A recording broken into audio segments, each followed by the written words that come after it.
Good morning বন্ধুরা, আমি এখন একটা রেসিপি বানাচ্ছি মোচার ঘন্ট। ঘরোয়াভাবেই বানাবো, সেরকম কোনো ব্যাপার না। ঘরোয়াভাবে নারকোল আর ছোলা দিয়ে, কারণ আমরা মোচার ঘন্টটা নিরামিষটা খেতেই পছন্দ করি। চলো স্টার্ট করি। মোচার ঘন্ট সর্ষের তেল দিয়েই করবো আমি পুরো ব্যাপারটা। আগে সর্ষের তেলটা দিয়ে দিলাম। সর্ষের তেলটা একটু গরম হোক, গরম না হলে তো ফোড়ন দেওয়া যাবে না। ফোড়নে আমি দেবো জিরে, সাদা জিরে, আর দেবো একটু তেজপাতা। একটা তেজপাতাই দেবো, বেশি দেবো না। জিরে, তেলটা একটু হালকা গরম হোক, তারপরে জিরে আর তেজপাতাটা দেবো।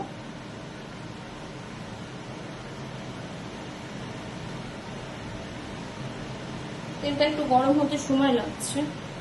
তেলটা এবার গরম হয়ে গেছে, আমি একটু জিরে, সাদা জিরে তেলে দিয়ে দিলাম, আর একটু তেজপাতা দিয়ে দিলাম, দিয়ে ভালো করে তেলটা সটে করে নিলাম। একটু জিরে আর তেজপাতার যখন স্মেলটা বেরোবে, তখন আমি এর মধ্যে দিয়ে দেবো কেটে রাখা আলু। একটু মোচার মধ্যে আলু দিলে মোচাটা খেতে সুন্দর হয়, যার জন্য অল্প করে আলু দেবো। আলুটাকে ভেজে নেবো। তেল প্রচন্ড ফুটছে, কিন্তু মনে হয় একটুখানি জল পড়ে গেছিল তেলে, তার জন্য হচ্ছে, কোনো ব্যাপার না। রান্না করতে গেলে তো হবেই, এগুলো সব রাঁধুনি ঘরে যারা রান্না করে সবারই হয়, কমন ব্যাপার, কোনো ব্যাপার না।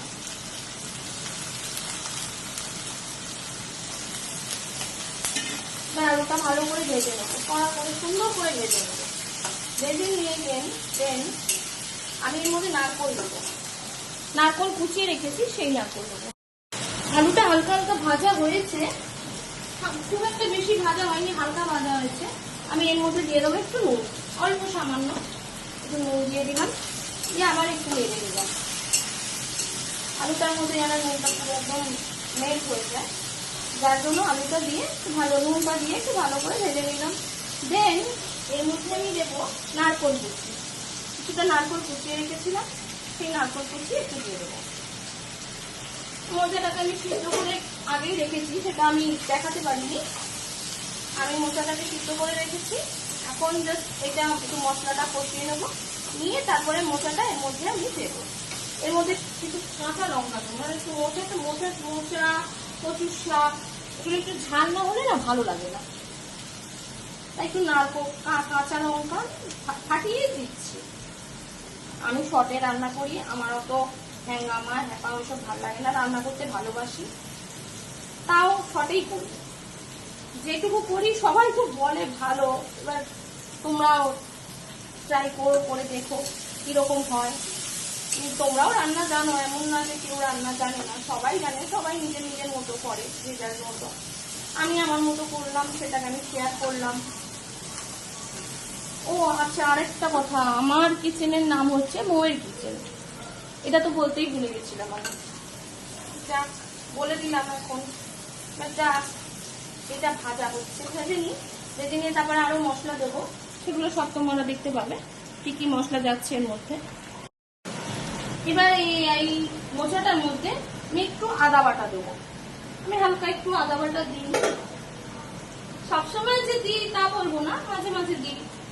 এবার যখন যেটা ইচ্ছে হয়, এখন আমার ইচ্ছা হলো আদা বাটা দিয়ে একটু মোচা করবো। একটু হলুদ গুঁড়ো দিলাম। মোচাটার মধ্যে নুন হলুদ দিয়ে আমি সিদ্ধ করে নিয়েছি মোচাটাকে, নুন হলুদ আর ছোলা দিয়ে। দেন হলুদ গুঁড়ো দিলাম। এবার একটু জিরের গুঁড়ো দেবো, অল্প 1 চামচ, হাফ চামচ, 1.5 চামচ জিরের গুঁড়ো দিলাম। আর আমি হলুদ গুঁড়ো 1 চামচই দিয়েছি, বেশি লাগে না, কেননা যেহেতু মোচার মধ্যে দেওয়া হয়েছে হলুদ। যদি লাগে পরে একবার ট্রাই করবো, দেবো, মনে হয় না লাগবে, আমি যা হলুদ দিয়েছি না, আর হলুদ দিতে লাগবে না। ভালো করে কষাবো, সুন্দর করে কষাবো। একটু জল দেব, একটু জল দিয়ে ভালো করে আলুটা কষিয়ে নেবো। দেখো তোমরা কিন্তু দেখো কত তাড়াতাড়ি আমার রান্নাটা কমপ্লিট হচ্ছে, খুব একটা কিন্তু সময় লাগে না। আর মন দিয়ে রান্না করতে গেলে বেশি সময় লাগে না, তাড়াতাড়ি হয়ে যায়। একটু যদি তুমি কেটে গুছিয়ে নাও, তাড়াতাড়ি হয়ে যাবে, তাকে খুব একটা সময় লাগে না। আর আমি তো বললামই আমার রান্না করতে খুব ভালো লাগে, কিন্তু আমি সবসময় ভিডিওটা করতে পারি না, একা একা তো সম্ভব হয় না। চেষ্টা করছি তোমাদের কাছে কিছু ধরার রান্নার ভিডিও। যদি ভালো লাগে তোমাদের লাইক করো, কমেন্ট করো, সাবস্ক্রাইব করে দিও যদি তোমাদের ভালো লাগে। আর যদি মনে করেন না রেসিপিটাও তো সবাই রান্না করতে পারে, এটা কোনো ব্যাপার না। একটুখানি কাশ্মীরি লঙ্কার গুঁড়ো দিলাম কালারটার জন্য, 1 চামচ মতো, আর একটুখানি দিলাম। আর যদি যেটা বলছিলাম, যদি মনে হয় যে সবাই তো রান্না করতে পারে, রান্না করাটা এখন কোন ব্যাপার, সেটা জানি সবাই রান্না করতে পারে, কিন্তু তবুও আমি একটু রান্না করছি, তোমাদের একটুখানি দেখাই কিভাবে করছি। ভালো করে কষানোর পরে মোচাটা দেবো। মোচার আলুটা প্রায় সিদ্ধ হয়ে এসছে, কষাও হয়ে গেছে। একটু ঝোলটা কমলে, ঝোল কমেই গেছে, আলু ফালু দেখছো ভালো সিদ্ধ হয়ে গেছে, ঝোলটা কমলে আমি মোচাটা দেবো। অনেকে চিংড়ি মাছ দিয়েও করে, অনেকে মাছের মাথা দিয়েও করে, কিন্তু আমরা মোচাটা না নিরামিষটা বেশি পছন্দ করি, যার জন্য নিরামিষটাই বেশি করি। এবার চলে যাবে আমার এই গ্রেভিটার মধ্যে মোচাটা। এর মধ্যে ছোলাও সিদ্ধ করা রয়েছে, আমি মোচা ছোলা আগে থেকেই একসঙ্গেই সিদ্ধ করি, তাহলে ছোলাটা কি বলতো আলাদা করে সিদ্ধ করতে লাগে না, একবারই দুটো হয়ে যায়, অসুবিধা হয় না। এবার ভালো করে আলুটার সঙ্গে গ্রেভিটার সঙ্গে মোচাটাকে মেশাবো। চারিদিক থেকে পুড়ে যাচ্ছে, কড়াইটা একটু ছোট হয়ে গেছে, কোনো ব্যাপার না, হয়ে যাবে, অসুবিধা নেই। আমি তো এই কড়াইতেই করি, আর দুটো মানুষ কত বড় লাগে কড়াই, তো হয়ে যায়। ভালো করে মোচাটা উপর নিচ করে নাড়িয়ে দেবো, তাহলে গ্রেভিটার সঙ্গে পুরো লেগে যাবে। ভালো করে একদম মোচাটা মিক্স করে দেবো।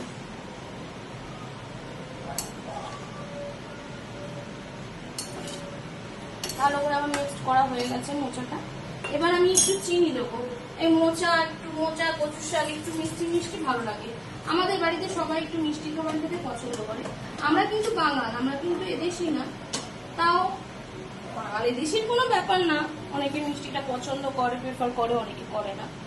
আমি একটু মিষ্টি দিয়ে দিলাম, 1 চামচ 2 চামচ দিলাম। একটু মিষ্টিটা হলে কি বলুন তো, আমাদের বাড়ির সবাই একটু খুব ভালো খায়, আমার হাজবেন্ডও খুব ভালো খায়, সবাই ভালো খায়, আমিও খাই মোটামুটি। আমার অত মিষ্টিটা ভালো লাগে না, আমার ঝাল জিনিসটাই বেশি ভালো লাগে, তাও তার জন্য করতেই হবে, দিতে হবে, সে যেহেতু ভালো খায়। ভালো করে একসঙ্গে মিক্স করে নিলাম, মিক্স করে এটা এখন আমি ঢাকা দিয়ে দেবো। ঢাকা দিয়ে এটা একটুখানি নরম হতে সময় দেবো, টাইম দেবো। মোচাটা রান্না আমার অলমোস্ট কমপ্লিট। এবার আমি নামানোর আগে জলটা টেনে নিয়েছি, দেখতেই পাচ্ছ, ভালো করে কষিয়ে নিয়েছি। নুন মিষ্টি সবই ঠিক আছে, একটু দেখে নেবে, তোমরা চেক করে নেবে নুন মিষ্টিটা, যার যেটা যতটা দরকার ততটা নুনও দেবে, মিষ্টিও দেবে নিজের স্বাদ অনুযায়ী। এবার আমি একটুখানি এই মোচাটার ওপরে, যেহেতু নিরামিষ, একটু ঘি গরম মশলা দিলে না, যে কোনো রান্নায় একটু ঘি গরম মশলা দিলে খুব ভালো লাগে। একটু গরম মশলা আমি একটু হালকা দিলাম। এরপরে একটু নাড়িয়ে নেবো, আমি গরম মশলাটা ভালো করে মিক্স করে নেবো। মিক্স করা হয়ে গেছে আমার। এবার ওপর থেকে আমি একটু ঘি ছড়িয়ে নেবো। যে কোনো নিরামিষ রান্নায় দেখবে পুরো একটু ঘি, একটু গরম মশলা দিলে ভালোই লাগে। তোমাদের অনুযায়ী, স্বাদ অনুযায়ী তোমরা ঘি দেবে। কেউ বেশি পছন্দ করে ঘিয়ের গন্ধটা, কেউ পছন্দ করে না। আবার যারা পছন্দ করে না ঘিটা, সেটা স্কিপ করে দেবে, কোনো অসুবিধা নেই। কিন্তু গরম মশলার ঘিটা দিলে না, নিরামিষ রান্না তো একটু দারুণ লাগে খেতে, একটু ঠাকুর বাড়ি পেটটা আসে। আর তোমরা তো দেখতেই পেলে পুরো প্রসেসিংটা আমি নিরামিষ করলাম। এটা মাছ আমিষ কোনো কিছুই নেই, পেঁয়াজ রসুন কিচ্ছু নেই, পুরো ব্যাপারটাই নিরামিষ করলাম। আমার মোচা রান্না কমপ্লিট। তোমাদের কেমন লাগলো? তোমাদের তো খাওয়াতে পারবো না তোমরা যদি না আসো, আর প্রথম দিন দেখে তো তোমরা কেউ আসবে না, যার জন্য রান্নাটা দেখালাম। তোমরা ট্রাই করো, খেয়ে দেখো কিরকম লাগে। যদি ভালো লাগে তাহলে আমাকে, আমি আবার বলছি, প্লিজ তোমরা সাবস্ক্রাইব করো, ফলো করো, শেয়ার করো, আর যদি পারো